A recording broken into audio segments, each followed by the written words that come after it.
Epopeia ou poema épico é um gênero literário, um texto narrativo escrito em versos. Tem origem na Grécia, e o termo epopeia vem do grego epos, que significa o que é expresso pela fala, e poen, que expressa fazer, fabricar.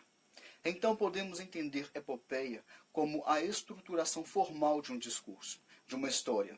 Assim, a epopeia é a narração em versos de uma história de fatos grandiosos, centradas na figura de um herói ou povo. Ela engloba narrativas históricas, lendárias ou míticas de uma nação, de uma cultura, protagonizada por um herói habilidoso. Como características de uma epopeia, temos os aspectos temáticos, que são as aventuras de um herói e suas façanhas guerreiras dentro do contexto da história de povos e civilizações. Ela é em versos. Ela conta a história de homens tidos como superiores dentro de uma determinada cultura. Tem a presença do elemento maravilhoso, ou seja, do sobrenatural, com a interferência de deuses da mitologia greco-romana nas ações em torno de um herói. E ainda temos os aspectos formais. É um poema narrativo com narrador onisciente em terceira pessoa do discurso. É estruturada em estrofes e versos que se agrupam em cantos ou livros. Tem uma linguagem objetiva. Tem geralmente a seguinte estrutura: introdução, invocação, narração e epílogo. A narrativa épica se estabeleceu como gênero literário na Grécia Antiga, decorrente das composições do poeta Homero. Temos como exemplos mais conhecidos da epopeia a Ilíada e a Odisseia de Homero. Elas se baseiam na Guerra de Troia e narram as aventuras de Heitor e de Ulisses, respectivamente. Com a invasão romana, que incorporou a cultura grega na civilização latina, o gênero épico viajou pelos séculos e foi dividido em duas fases, a epopeia primária e a epopeia secundária. A epopeia influenciou e transcendeu por muitas gerações, porém já no século XVIII, o gênero épico perdeu espaço para o romance. Esse gênero, a epopeia, é marcado por aventuras e heroísmo, com um herói protagonista. Mas o que importa não é a performance individual do herói, mas sim o fato dele representar o povo ao qual pertence, o coletivo. Assim, o poema épico é de teor nacionalista. A estrutura da epopeia é dividida em 5 partes. A epopeia conta com uma estrutura fixa, marcada por proposição ou exórdio, introdução na qual o poeta apresenta o herói e o tema. Invocação, parte do poema em que o herói solicita auxílio e inspiração dos deuses e musas. A dedicatória, o segmento dedicado a alguém, que pode ser facultativo.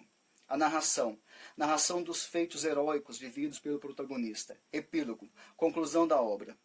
Quanto aos seus elementos, além da estrutura fixa, a epopeia conta com alguns elementos narrativos essenciais, sendo eles narrador, o eu lírico, que narra a história, mas nunca tira o foco da apresentação dos fatos, o enredo, manifestação da ação e da sucessão de acontecimentos de maneira progressiva. Personagens, figuras moralmente elevadas e divididas em principais e secundárias.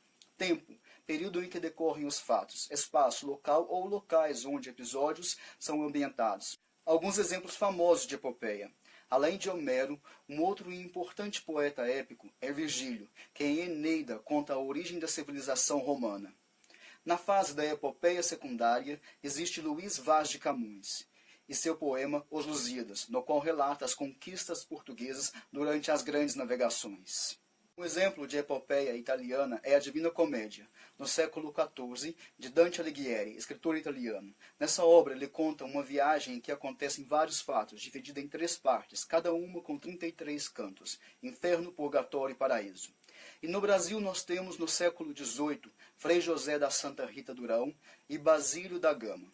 Estes são nomes de destaque por suas respectivas epopeias, Caramuru e O Uruguai. O Uruguai.